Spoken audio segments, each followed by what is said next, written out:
Hai hai hai. Selamat datang kembali di channel Min Donghua. Kali ini kita akan melanjutkan cerita Donghua, Battle Troop di Heaven. Gak pakai lama lagi, langsung aja kita ke ceritanya. Check it out. Pada saat ini, tubuh Yongdong bersinar dengan warna ungu, dan dia masih menutup matanya erat-erat dengan keringat keluar di dahi. Karena untuk mengurangi kecepatan penyebaran racun, Yongdong harus menekan energi dan darahnya. Adapun Yonggu dan yang lainnya tidak tahu. Jelas, mereka keluar secara bersamaan. Tapi mengapa racun di tubuh Yongdong sepertinya lebih dalam dan lebih kuat dibandingkan racun tubuh mereka? Sangat beracun, bagaimana dia bisa melawan? Yongdong tersenyum pahit, namun sudah ada jarak di antara mereka. Ditambah dengan kabut beracun ini, semua orang tidak dapat mendengar atau melihat satu sama lain. Bahkan percakapan dan pertarungan antara Nengyo dan Xiaoyan. Sekarang di dalam kabut beracun, kedua sosok tersebut tidak serta-merta mengambil tindakan. Sebaliknya, mereka berdiri saling berhadapan. Ternyata, Anda memang reinkarnasi yang mulia.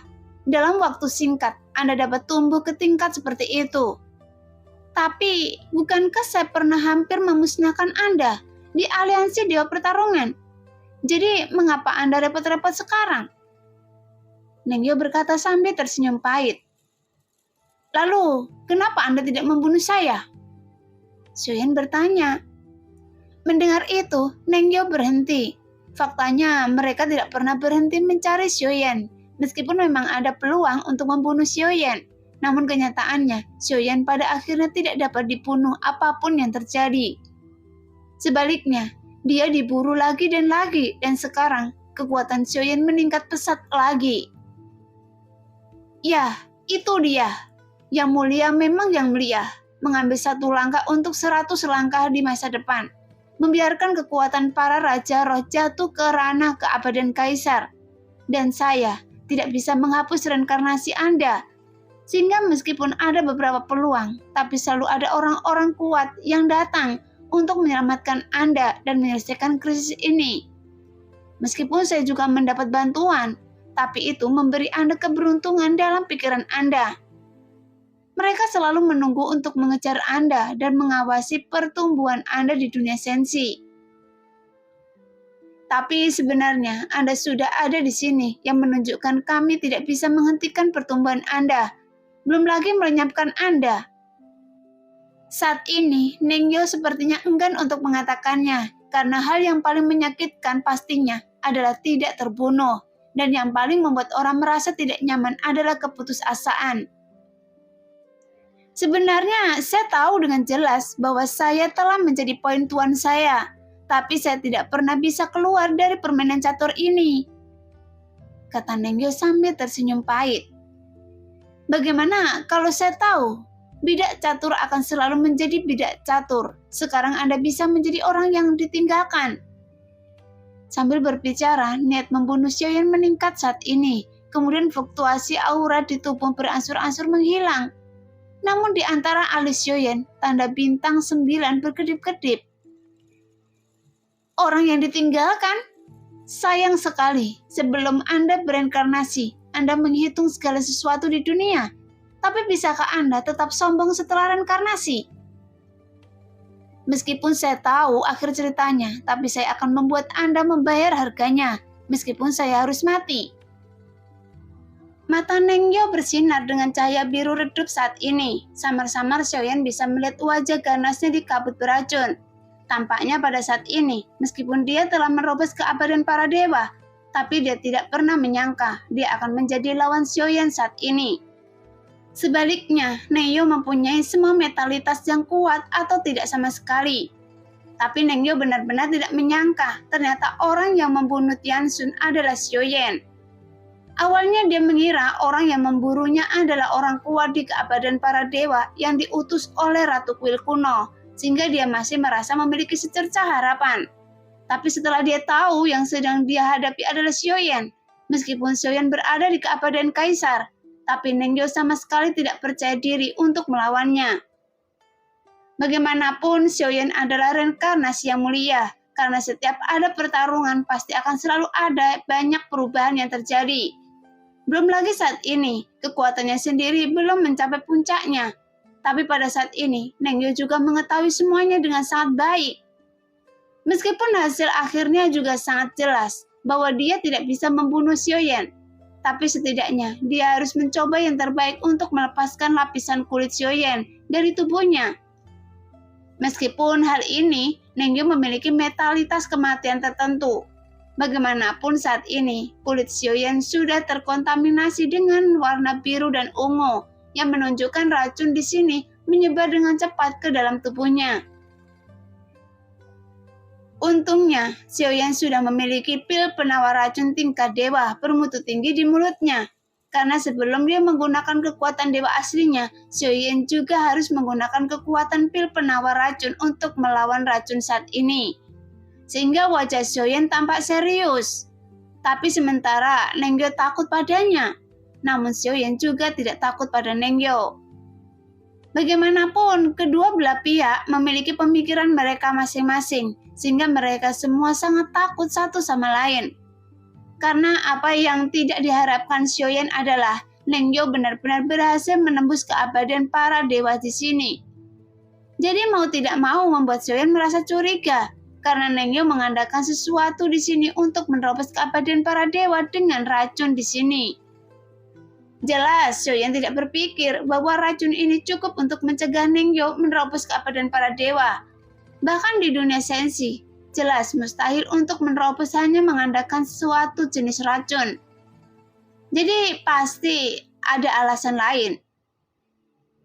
Sebelumnya, Xiaoyan memiliki keraguan ini, tapi setelah melihat terobosan Nengyo, Xiaoyan hampir yakin bahwa orang-orang kuat yang memasuki tempat ini setelah melakukan beberapa ujian, kehendak Dewa Iblis Abadi akan memilih beberapa orang kuat untuk membantu dunia kuno Dewa Iblis Abadi dengan sesuatu imbalan tertentu.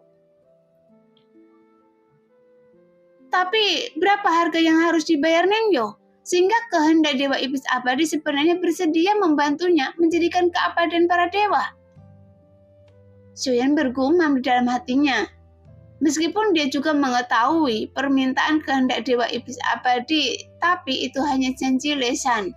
Dan kehendak Dewa Iblis Abadi memberi Xiaoyan 3 jalur keberuntungan Dewa Iblis Abadi.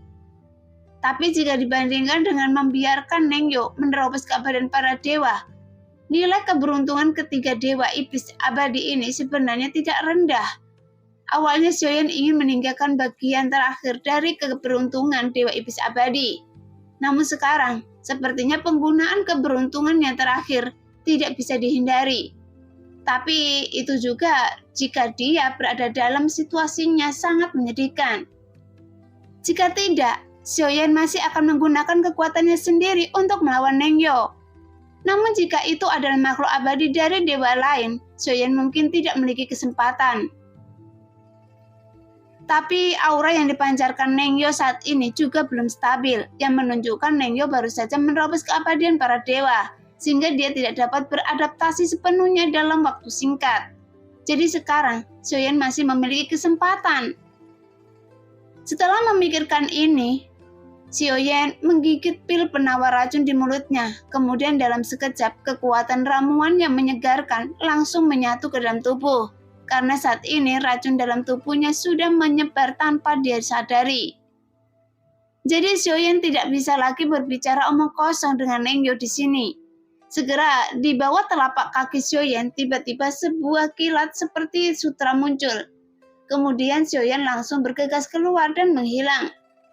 Saat Xiaoyan muncul lagi, dia sudah mendekati Nengyo. Kemudian Qi dan darah tiba-tiba melonjak dengan gila-gilaan di tangan Xiaoyan. Dan sebuah pukulan yang mengandung kekuatan yang menakutkan langsung diayunkan menyerang ke arah Nengyo. Namun pada saat ini, Xiaoyan tiba-tiba gemetar karena ada sebuah mulut besar dengan 2 taring tajam mencoba melahapnya. Bahkan Nengyo juga disertakan. Anda benar-benar tidak bisa menahannya. Nengyo tiba-tiba mengangkat kepalanya saat ini. Kemudian sosoknya benar-benar mundur ke dalam mulut besar di bawahnya. Tuar. Suara ledakan guntur tiba-tiba bergema dan sosok Xiaoyan terpaksa dipindahkan oleh guntur ekstrim sehingga dia bisa lolos dilahap oleh mulut besar ini. Sekarang Xiaoyan baru saja melihat dengan jelas bahwa benda raksasa di depannya tanpa dia menyadari sebelumnya adalah ular piton beracun yang bercokol di sini. Adapun penampilan ular piton beracun ini memiliki warna biru di sekujur tubuhnya. Dan dari warnanya, sekilas Xiaoyan bisa tahu bahwa piton ini penuh dengan racun. Bahkan karena tubuhnya tidak terlalu besar, dia memiliki kecenderungan yang sangat cepat. Sehingga dalam sekejap mata, dia membuka mulut besarnya ke arah Xiaoyan lagi. Pada saat yang sama, Xiaoyan melihat dua taring berbisa berdiri di tengah mulutnya yang besar.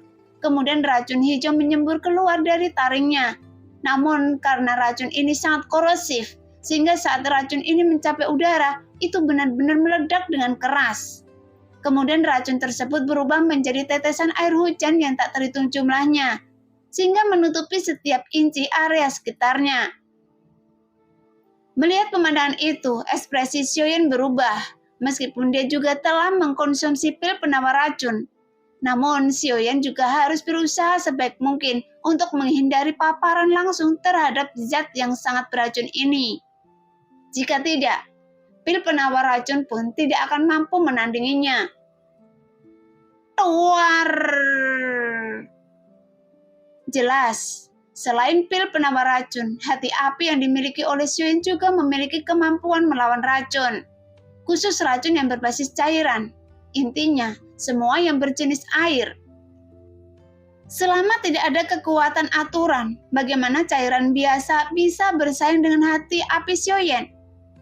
Di bawah cairan racun yang melonjak yang tak terhitung jumlahnya, tepat ketika mendekati Xiaoyan, tiba-tiba nyala api yang sangat ganas meledak dengan gila-gilaan. Kemudian membentuk lautan api yang mengelilingi tubuh Xiaoyan, sehingga langsung menguapkan cairan racun yang menyapu ke arahnya. Nah, demikianlah cerita hari ini. Terima kasih yang sudah menonton video Min Earth sampai selesai. Sampai jumpa di video selanjutnya.